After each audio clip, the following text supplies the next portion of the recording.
Hey Rush fam, so we're back here with another update on the Highway 2000, the Maypen to Williamsfield leg. That's what we're going to be taking a look at today. So stay tuned. Remember to like, remember to subscribe. Thanks for all the support. We're going to get closer for sure, and then we set up the drone.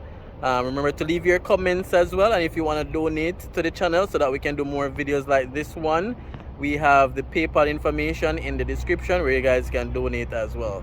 Thanks for all the support, and let's get in the video. Alright, so that's where the current highway is. So the new leg will be starting right here, and then going straight across the Raymore River. The project is being done at a cost of Jamaica $4.8 billion. I know it's a lot of work, a lot of infrastructure work as well. So it's moving a bit slow, but I can't say slow because the infrastructure work has to be good, and they can't try speed it up and then there are issues. So I can't say it's slow, but it's moving on a timely manner.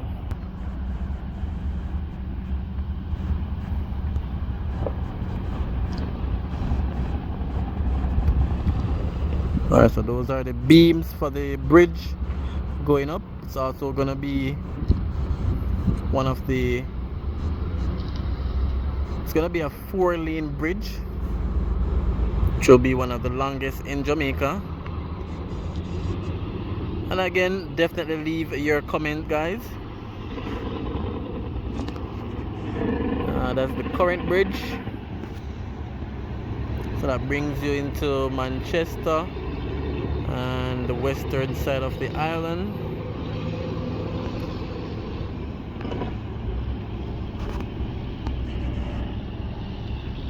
So this is the Maypen bypass.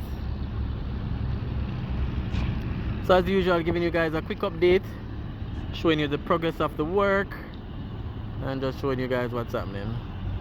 So we're gonna go on the bridge, get a bit closer, show you guys some shots from there, and then we send up the drone. So you guys definitely stay for the drone video. When you're standing on the bridge, it vibrates a lot. If you're always driving on the bridge and then you stand up on it for the first time, it kind of feel weird because it vibrates. I think there's like some shock absorbers built in it to absorb the weight and vibration. Alright guys, so stay tuned. Remember to like, comment, share, subscribe. Let's get closer. Alright guys, so a little change of plans. Rather than going on the bridge to stand and record from there, the drone can zoom. So I'm just gonna fly in with the drone and zoom in so you guys can see. We have done videos before where we stand on the bridge, so I'll put one of the first video we did on this project in the comments so you guys can see where this project is coming from and see some shots from the bridge itself on a previous video. So let's set up the drone. Let's get some drone shots in for you guys.